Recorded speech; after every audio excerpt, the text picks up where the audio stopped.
Կայացավ երևանյան երկխոսություն միջազգային համաժողով, որին արտերկրից մասնակցում էին բազմաթիվ եվրոպական պաշտոնյաներ, որոնց թվում Սլովակիայի վարչապետն ու Ֆրանսիայի արտգործնախարարը։ Համաժողովի ընթացքում վարչապետն ու ԱԳ ղեկավար Արարատ Միրզոյանը խոսեցին նաև հայ-ադրբեջանական հարաբերությունների կարգավորման, խաղաղության պայմանագրի ստորագրման, ադրբեջանական կողմի առաջ քաշած նախապայմանների և դրանց անիրատեսական լինելու մեջ։ Վարչապետը մեկ անգամ ևս հաստատեց, որ Հայաստանի Հանրապետության տարածքում չի կարող և չի լինելու իրենց երևակայական Արևմտյան Ադրբեջան հասկացությունը։ Միաժամանակ սահմանադրության մեջ չկա պահանջներ Ադրբեջանի նկատմամբ, այլև որ նման նկրտումներ կան ադրբեջանական սահմանադրությունում, որը ընդհանուր փաթեթով պետք է լուծվի։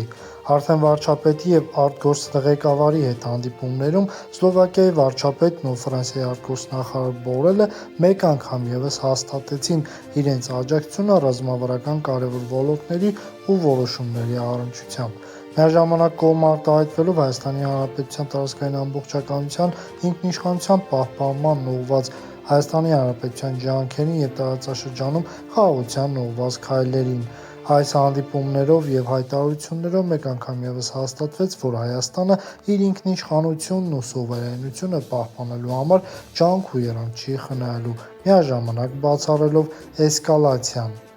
Չենք մոռանում բաժանորդագրվել ալիքին։